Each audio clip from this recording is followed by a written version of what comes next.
Um, Welcome to the, I want to say, third to last Common Agenda rollout event. It's been very exciting doing these. Again, it's our first year doing it, and so we're seeing how they're going, but it's been great so far. So today's event is going to be utility reform.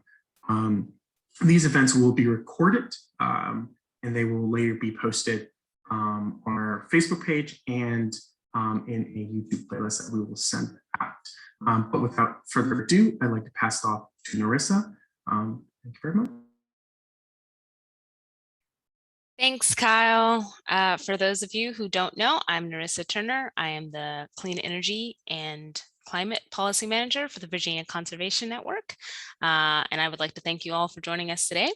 For those of you who might have been with us last week, you know, we talked about clean energy, and this week we're talking about utility reform. In a time as we are going through the clean energy transition here in Virginia, it becomes more important that our utility providers are operating and being regulated in a way that ensures that the clean energy transition is done in a fair and equitable way.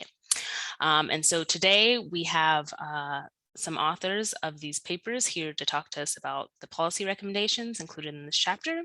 And that includes Laura Gonzalez with Clean Virginia, Joy Loving with the Climate Action Alliance of the Valley, and Emily Piontek with Appalachian Voices. Before we get to our authors, we are joined today by Senator Favola. And without further ado, I will pass it over to the Senator. Thank you.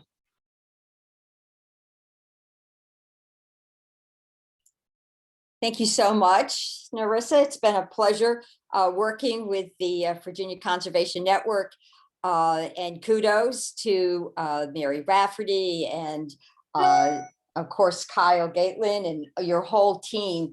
I want you to know that we have made significant progress in these last few General Assembly sessions, in large part because of the educational effort and the advocacy that Virginia Conservation Network has brought to the table, and all the other partners you have coordinated and organized to really help the state move forward on a clean energy agenda. You know, a landmark legislation was the Clean Economy Act. There are requirements and there are incentives for Dominion Energy to actually convert its coal producing stations to renewable energy. We have targets. I worked on the clean energy plan, and we have a target in there that really brings the Commonwealth to a net zero carbon emission by 2045. So we're setting the framework for moving towards renewable energy and for making that movement, I think, equitable and smooth, reliable, and affordable. And with those policy goals, I know your speakers this afternoon are really going to tickle out, how do we achieve that? How do we ensure that we really have a smooth transition to renewable energy and that our consumers do enjoy reliability as well as affordability? It's incredibly important to me, and I know to many of you, that our most vulnerable population, have a safety net underneath them so they can always afford the clean water and wastewater services, electricity.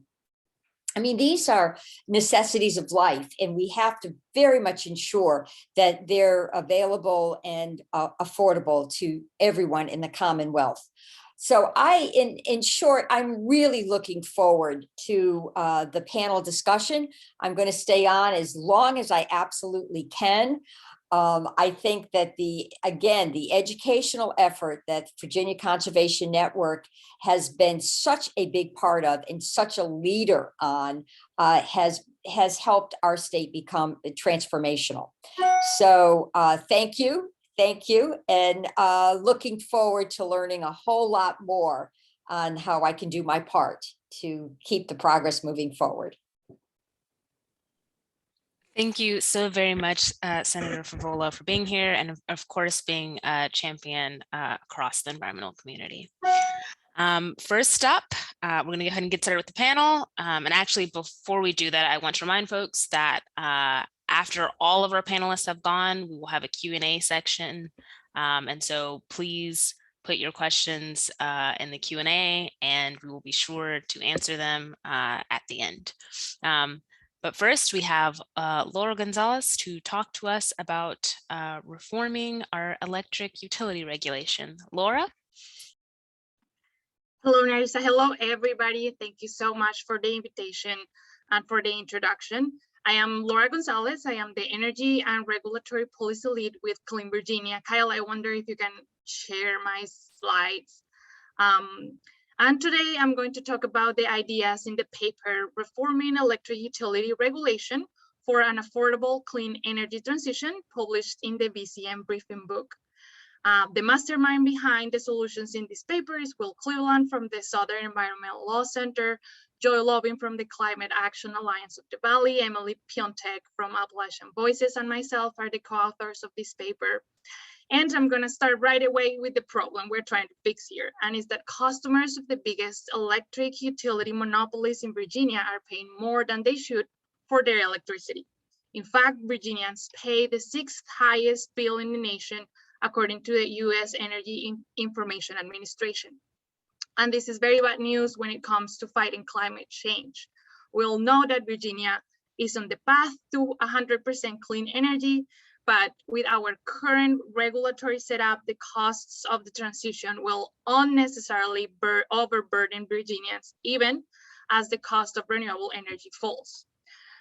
So the State Corporation Commission, which is the state entity that regulates and oversees utility monopolies like Dominion Energy and APCO, has reported that in particular, Dominion Energy has overcharged customers by more than $200 million every year since 2015. And before we get into the solution of this problem, we need to understand a little bit more how utilities recover their costs. Electric utility monopolies recover their costs in 2 ways. The first way is through base rates and through rate adjustment clauses. Base rates make up about 60% of our energy bills and include the costs associated with providing electricity, which includes generation plants like coal plants, solar panels, wind turbines, and natural gas plants. We also pay through the base rates for the transition lines that transport electricity across the state. And we also pay for distribution lines that bring energy into our homes. Additionally, in the base rate, we are also paying a fair profit for the people and banks that borrow the money to put all this infrastructure in place. So those are the base rates. And through the rate adjustment clauses, utilities recover the money spent and the profit as well, spent on a specific project. For example, Dominion recovers the cost of Virginia City Coal Plant through a rate adjustment clause, or RAC. So in this sample bill that I have in the slide, you can see 3 charges. So whenever you go back to your home and see your electricity bill, please remind this presentation. You're going to see 3 charges in your electricity bill: the generation, the transmission, and the distribution charges that cover the costs we have been talking about. So for example, let me just make this a little bit bigger for myself because I'm not seeing. Okay. So for example, you can see in this bill a distribution charge of $29, and this charge has 2 parts: $15 for the base rate, $25 for the base rate, and $4 for different racks that recover specific projects. The generation charge also has 2 parts: the base rate and the rack that you can see in the graph in the right, and the same structure for the transmission charge. Now, if you add up all these numbers, the total base rate in this bill is around $70, and the total racks are around $30. So where are the overcharges? The overcharges are in the base rates, which means we are paying 200 million more than we should for infrastructure and other expenses. If you could go to the next slide, please. So here this is a very illustrative graph of what I'm talking about. So in blue and in orange, you can see the base rate, and it has two parts. The blue part is the base rate necessary to recover costs and fair profits. But the orange part are the excess earnings that they should not be recovering. And in gray, you can see the new racks. So the solution to this problem, to stop overcharges, is that the State Corporation Commission should be authorized to include new projects in the base rate instead of approving new rate adjustment clauses or RACs. In that way, we are paying new project costs with the overcharges, and eventually they will disappear. Unfortunately, currently, the State Corporation Commission does not have this authority, meaning the utility monopoly is who decides how costs should be recovered.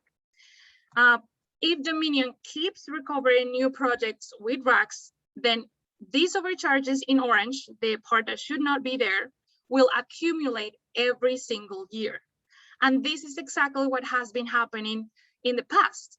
The State Corporation Commission, in the ongoing 2021 Dominion rate case, calculated that from 2017 through 2020, the company overcharged by more than $1 billion. We haven't been able to get rid of the overcharges. So in general, to fix this issue, I'm gonna overstate the importance that the State Corporation Commission must be able to ensure that electricity rates are reasonable, and that electric utilities with captive customers and no competition do not charge unfair prices at this crucial time when Virginians are making these massive investments in clean energy and shuttering fossil fuel plants. So in general, again, we need to make sure the regulator has all the tools to set in place a transition that is cheap and that is as cheap and as cost effective as possible.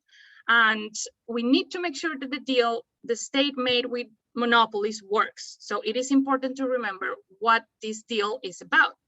The deal is that companies get to operate as a monopoly with no competition, but the state, through the State Corporation Commission, gets to set fair prices and make sure that monopolies are not abusing their monopoly power by overcharging customers. However, as you can see, despite of the existing overcharges throughout all these years, the Commission was unable in this rate case to further reduce rates due to the restrictions in its authority put in place by the legislation. So in summary, we need the State Corporation Commission, who regulates electric utility monopolies, to have full powers to set fair rates in order to have a cheap, clean energy transition. So I'm going to conclude my presentation here, and I'm going to pass it on to Narisa.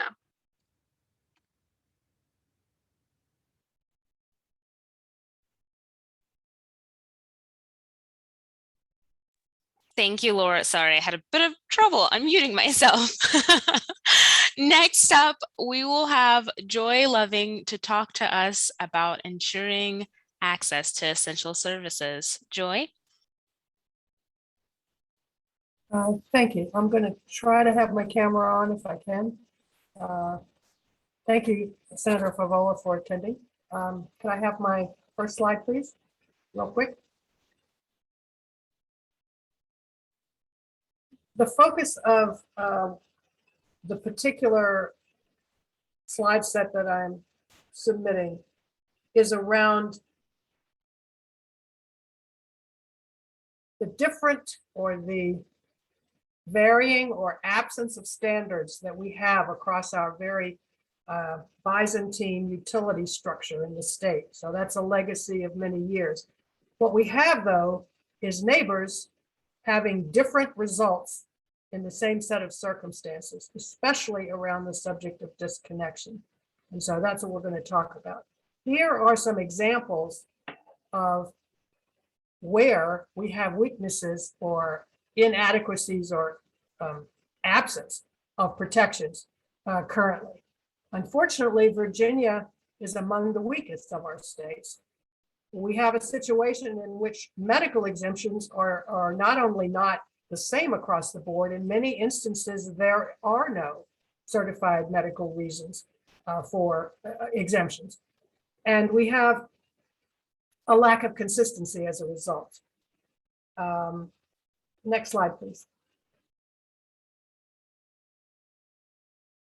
So we learned a lot from the COVID experience, and the legislature, I think, did as well, as did the governor and most of the regulatory entities in Virginia, because we had, in a very short period of time, had to recognize the extent of our issues and problems that this prolonged pandemic presented, but we had to figure out how to remedy them in short order. And we did come up with some that could be instructive as we go forward. Here are a few examples of them. I'll just call attention right now to the water human right, but not necessarily guaranteed access provisions that we have or don't have, as the case may be. I also think that because we have different rules, depending on the nature of the utility, we have different results, and therefore disparate effects on Virginians, who, at least in theory, should be able to feel comfortable about their ability to have 24/7 electricity. They should have water, they should have wastewater, they should have gas facilities. And Virginians are not all equal in their ability to withstand outages, just as they're not equal in their ability to be able to afford these very vital services. Next slide, please. So to address, but by no means totally resolve these disparities and inadequacies, we've developed and put it in the paper that we wrote, which is titled Reforming Electric Utility Regulation for an Affordable Clean Energy Transition. I apologize, that's not my paper. My paper is Ensuring Access to Essential Services. I turned the wrong page over. We want to acknowledge, I think, first and foremost, the point that I made before. I live in Rockingham County, which is in the central Shenandoah Valley. Rockingham County and its city that's in the middle of it, Harrisonburg, has 3 different utilities. So we have a very close to home illustration of the disparities I've talked about. We have an electric municipal utility, we have a cooperative, and we have an IOU. They can each operate differently in terms of things like when they turn water off and when they don't, when they turn electricity off and when they don't. So we're proposing to address what we think is a very real likelihood of future interruptions or potential interruptions in services because of future states of emergency, due hopefully not, but possibly to pandemics that are going to be, we believe, increasingly happening because of climate change. Other crises that occur, certainly weather events. We want to not allow people to go without these vital services during those times. There are other times of the years, most critically during extreme hot and extreme cold conditions, where it's very problematic, and we probably need some standards for that. We really don't want during these periods to allow for disconnection and reconnection fees at the same time. And we want all utilities to offer to their customers the opportunity to establish a medical exemption, to at least support a delay, if not permanent relief from disconnection. We also think that we need to expand the medical exemption so that when we have socially vulnerable households, which include the folks that we listed here on this slide, they have the ability to be reassured that vital electric equipment that keeps them going, wheelchairs, for example, are not discontinued because of disconnection. Next slide, please.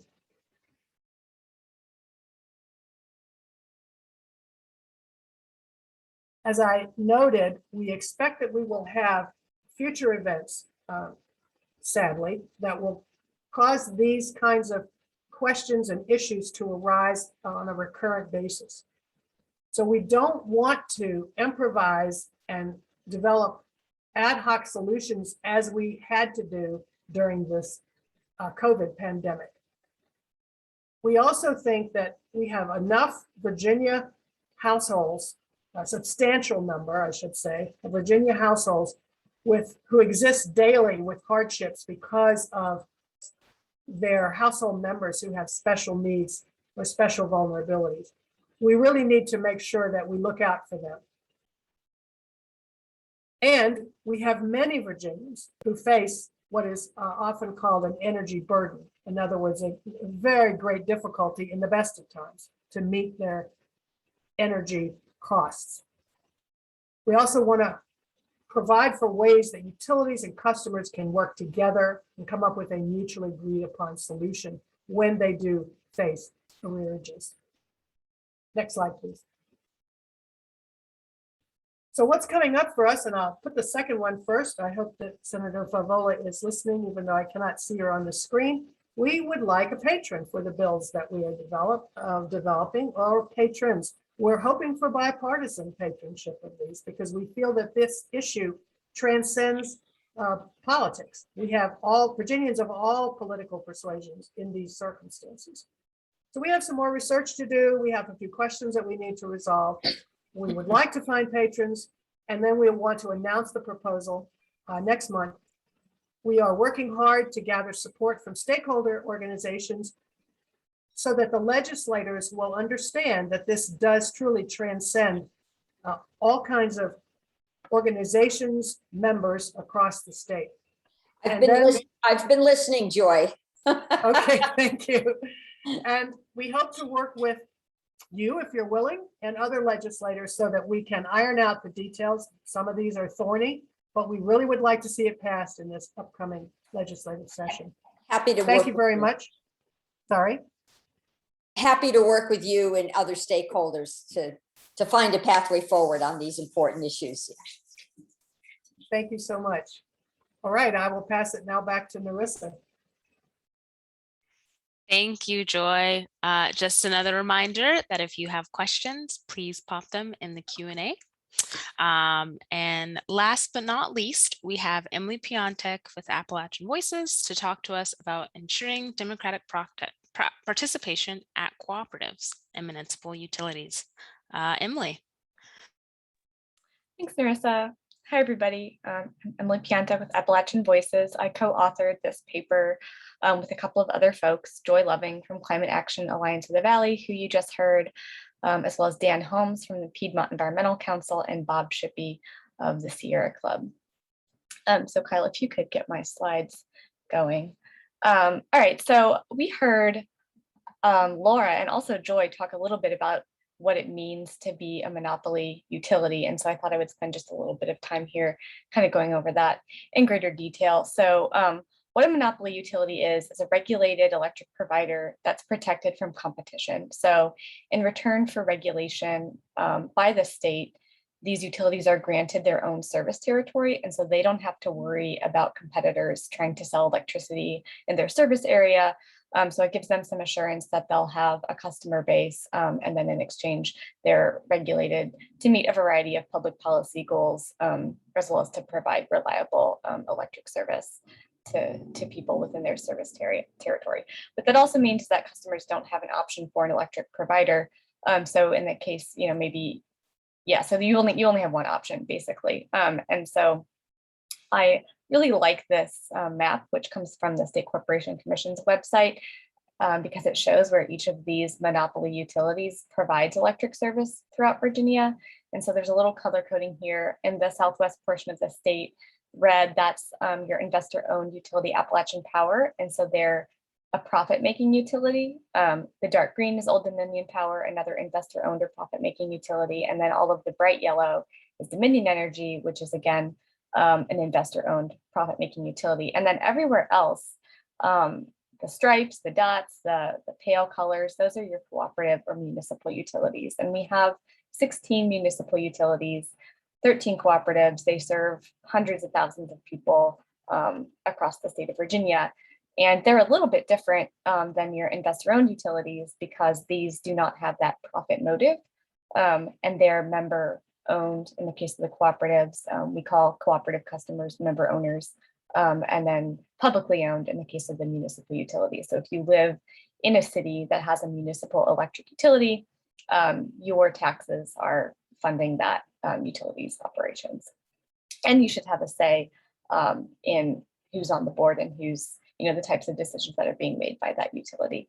And so that's kind of where this opportunity comes in, is ensuring that these publicly owned and member-owned utilities really do operate in a transparent and democratic manner, because they are more responsive to their customers than an IOU or an investor-owned utility, just because of how they're made up. And in exchange for that member owner or public control, they are less regulated than the investor-owned utilities, which is why it's even more important that the co-ops and the municipals do offer opportunities for the public and for the members to be involved in decision making there. And so we've written this paper because there are several challenges that co-op members and customers of municipal utilities face when it comes to the regulation of their utility. And so there are barriers to participation in board meetings. Most cooperatives in Virginia don't allow member owners to even observe a board meeting. They don't make meeting minutes easily available to members, so it's hard to know what's going on behind the closed doors of the board. And then the same thing with the municipal utilities, and there's just no standard. So as I said, there's 13 co-ops and 16 municipal utilities. If I'm doing the math right, that's 29 utilities that are approaching democratic governments in a different way. And so that's a big barrier to democratic member control. And they tend not to be very transparent either. So Kyle, if you want to go to the next slide. Yeah, so in order to reform the electric cooperatives, the municipal utilities, we've made 3 recommendations. So the first is to require them to hold board meetings that are open to the public. And then, also to provide a virtual option for people who can't attend in person. And this, I think, is particularly important in the light of the public health crisis that we've been living in for the past year and a half or so. A lot of entities have been able to do this. We're meeting virtually today. It's not that hard. Everyone knows how to use Zoom.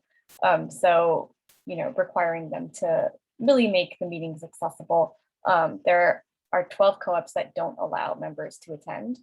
There's one in the far southwest part of Virginia that actually did open its board meetings to members after years and years of members pressuring the board to allow them to attend. And there are cooperative members at cooperatives at other parts of the state, A&N on the Eastern Shore, Rappahannock in the central Shenandoah Valley area, Shenandoah Valley Electric. Those are co-ops where people are really pressuring their boards to let them attend, and the boards are not opening their doors. And I know the same thing is happening for customers of municipal utilities as well. And HEC, or the Harrisonburg Electric Commission, comes to mind in this regard. And the National Cooperative Trade Association recommends that board meetings be open, and there's precedent for this elsewhere. In Colorado, for example, a couple of years ago, the state passed legislation to require open board meetings. And so co-ops do this successfully, where they're still able to govern and function, and people are able to come and see the kinds of decisions that are being made. So that's our first recommendation, is to require member or public participation at those meetings. The second is to require that minutes from those meetings be made readily available, excuse me, to members or to the public. Right now, that's not the case for all of the cooperatives or municipal utilities that are in Virginia. For some of them, you can inquire and you can try to get a hold of these documents, but it's not guaranteed that you'll be able to see the meeting minutes. And it's definitely not easy in many cases for members or the public to access that information. So that's another recommendation. Just, as we require open board meetings and improve transparency there, go ahead and put the meeting minutes online in the offices, making it all readily available as well. And then finally, and I think I forgot to mention this previously, but these boards are elected either by cooperative members or by members of the public in the case of the municipal utilities. And so that's one way that members and the public can participate in the governance of their electric utility. and they can also, you can vote, you can run for these seats as well. But there are instances of really undemocratic elections and practices around these board elections in Virginia. So we want to reform the way that these elections are held and prohibit this one type of voting practice, which is referred to as proxy voting. This is a really opaque practice that's allowed incumbents to stay in their seats and to resist challengers time and time again. In the case of Rappahannock Electric Cooperative, for example, which is one of the utilities that uses proxy voting, incumbents have been protected for more than a decade. And so for those who aren't familiar with proxy voting, basically the cooperative would send out a ballot during a board of directors election, and you could either choose a candidate or you could designate a member of the board to choose a candidate on your behalf. And so this is how boards protect themselves and protect their incumbents. So prohibiting that practice and then just requiring direct board elections overall to fill vacancies at cooperative or municipal utilities. And again, there's precedent for these direct elections elsewhere. There are cooperatives in Virginia which use the practice of direct elections, and then the Cooperative Trade Association, the National Rural Electric Cooperative Association also recommends against proxy voting as well. So all of these recommendations are kind of grounded in recommendations from the trade associations or from practices that have been used in other states successfully. Next slide, Kyle.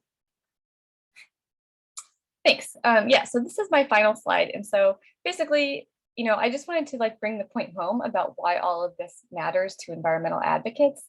And so, because you might think, oh, governance, transparency, what does that have to do with more clean energy at my utility? And basically, these boards make really important decisions related to the types of energy that their utility is relying on. The types of programs that their utility offers. So there are a lot of utility sponsored programs to help people reduce their energy usage. And boards are involved in decisions on whether or not to develop those programs or to offer them to their members or to the public. And then they also make decisions about rates and changing rates. And this has an impact on people's financial well-being. During the past year, a lot of these utilities were receiving federal and state dollars to help them weather the challenges that were brought about by the COVID pandemic. And, a lot of people were able to were protected from disconnection during the shut-off moratorium. And then they were racking up debts and arrearages. And so these utilities were receiving money to help resolve those issues. And they were making decisions about how to use that money in these board meetings. And so it's really important that members of these utilities, members of the public, are able to hear those conversations, to know about the kinds of decisions that are at hand, and then to have an avenue also to advocate for clean energy programs, for other reforms to their utility that they see meeting different environmental and social goals. And so I put a couple things up on this slide of examples of this not being the case. And in Virginia specifically, co-op boards use member funds to lobby at the General Assembly. And so some of the positions they've taken directly undermine efforts to transition our electricity grid to clean energy. They've also taken anti-labor stances by advocating against minimum wage increases. And so it's just interesting that they would take these positions using member funds, and these positions are often sort of in opposition to what members actually want. So there's an unfairness there that also relates to a clean energy transition. And so, in an ongoing case right now, there's a cooperative, Shenandoah Valley Electric Cooperative, which is seeking changes to their rate structure for electricity, which would impact member owners who have solar on their home. It makes solar less less economically efficient. It makes energy conservation make less sense, these specific rate changes that they're seeking. And the decision to seek this change was made at a board meeting, again, where member owners couldn't attend. So these are just some examples of why this really matters to environmental advocacy. And I think, with that, I'll probably end it there. Oh, no, actually, sorry, there's one other thing I wanted to cover, and then I will end. But that is just to say that there has been legislation proposed by a group of people who are working to put into effect the 3 reforms that I mentioned. So ensuring open board meetings, readily accessible meeting minutes, and prohibiting proxy voting. And so we had this legislation drafted last year based on bill limits, weren't able to find a patron. So again, looking for a patron for that legislation this year, and it's been modified a little bit between now and then. And there's a petition going around that I want to share in the chat so you can learn a little bit more about these reforms. And if you are a cooperative member owner or you purchase your electricity from a municipal utility, this is the kind of stuff that you would be. With that, I will end. Thanks, Narissa, and thank you, Kyle, for sharing my slides. Awesome. Thank you, Emily. And I apologize. I hit the wrong thing in preparation to speak again. So we are now moving to the moderated Q&A section of our webinar. As a reminder, if you have questions for any of our speakers or panelists, you can post them in the Q&A and I will read them out and get them answered. Currently, I'm not seeing any, but I actually do have a couple questions for Emily, and so I'm going to use my moderator privilege to ask these questions. The first is, I think on one of your slides, you made reference to the NRECA. Is that the trade group, and what does that stand for? Yeah, thank you, Narissa. And I'm guilty of speaking in acronyms all of the time. So I'm glad you called me out on that. Yes, NRECA is the trade association for rural electric cooperatives. And I can put this in the chat. It stands for the National Rural Electric Cooperative Association. And they put out a report, I think it was in 2018, on governance and transparency related to rural electric cooperatives. And so that's where a lot of these recommendations were derived from as well. And then while you do that, I have a follow-up question to that. So do we have a sense, or do you all have a sense of sort of the scope of the issue, maybe nationally, with cooperative rulemaking and how they operate? Do you mean, so like how they kind of rank in terms of I think ultimately that's what I'm trying to get at, is like where, if we're thinking about like nationally, there are cooperatives all across the country, like if we had a sense of like where Virginia ranked as far as sort of its ethics and transparency. Yeah, that's a really good question. And we're actually kind of in the process of figuring that out. So there are, as I mentioned, states that are taking big strides towards improving governance and transparency by opening the board meetings and such. And Colorado is one of those places. I think there's been an effort over the past couple of years in Tennessee to reform the way that Tennessee cooperatives operate as well, in terms of being open and transparent. And then I think there's an ongoing effort in Kentucky and in Mississippi and in Alabama and in North Carolina. So these things there's kind of this growing movement to really try to reform. I'm trying to think of other places as well. I think New Mexico is another place where people are having these conversations. And then here in Virginia, actually, Solar United Neighbors had done a lot of research in the past year trying to rank cooperatives against themselves in terms of their openness or their good governance. And so that scorecard is actually under development. We're hoping to release it because Appalachian Voices and some others are helping out with that, but we're hoping to release this in November. So we'll have a little bit better sense. But I can also add a link in the chat to some of the other states that I mentioned. So Alabama, Tennessee, North Carolina, they've put together some scorecards to rank their cooperatives. And the hope is that eventually we'll be able to compare them all against each other and see how they go. Sorry, that was kind of a long answer. No, that was good. It was a very thorough answer. And then I promise you this is my last question. Getting more Virginia specific, do we know roughly what percentage of Virginians receive their electricity from co-ops?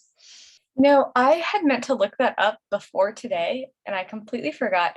I do know that Rappahannock Electric Cooperative is the largest cooperative in Virginia, and they have I think it's 150 or 170,000 member owners, and they're the biggest one. I think Shenandoah Valley, which is another large one, has around 70,000. And so there are 13. So in the aggregate, it's probably, my guess would be it's close to 1 million people. But yeah, I'm sorry, I don't have that exact data point at hand. No worries. I guess maybe I'll put Laura in the hot seat. Laura, do you happen to know how much coverage of Virginia might be in IOU territory, investor-owned utility territory? Yeah, so Dominion Energy is close to 65%. So and then APCO, it's around 17 or 20. And so the rest will be cooperatives and municipal utilities. Oh geez, I'm trying to do that math in my head and I'm struggling a little bit. That seems like it would be somewhere south of 20%, but so mine's better than mine. This is a fact that I will find out as we continue this advocacy and trying to find a patron. Awesome. I look forward to those fact sheets. Well, that's all the questions I have, and I still don't see any in the Q&A. We can give it another minute here, but otherwise, I think we can wrap it up. Hey, Kyle here again. Yeah, if there's no more questions, well, if you come up with questions later, please feel free to shoot them to the respective author. But if you don't have their email, you can send it to me or Narissa, and we'll make sure it gets to the correct place. But if there's no more questions, I think we could wrap it up early and enjoy the rest of our lunch and whatnot. So yeah, just as a note, the next event will be the 28th. That is a Thursday. That's next week. That is pollution prevention. It's the same time, 12 to 1 p.m. But yeah, that is our next event. But as we go, I'd like to thank our authors for presenting papers and sometimes presenting multiple papers. So thank you so much. Thank you to our, thank you, Senator, for coming in as our guest speaker. And thank you to our participants to coming out to each of these events. I'm seeing a lot of similar names, so I'm really hoping to one day put some faces to those names too. Thank you again to everyone who made this happen. Have a great rest of your lunch and a great weekend. Thank you, everybody. See you hopefully the 28th, next Thursday, for pollution prevention. Bye, everybody. Thank you.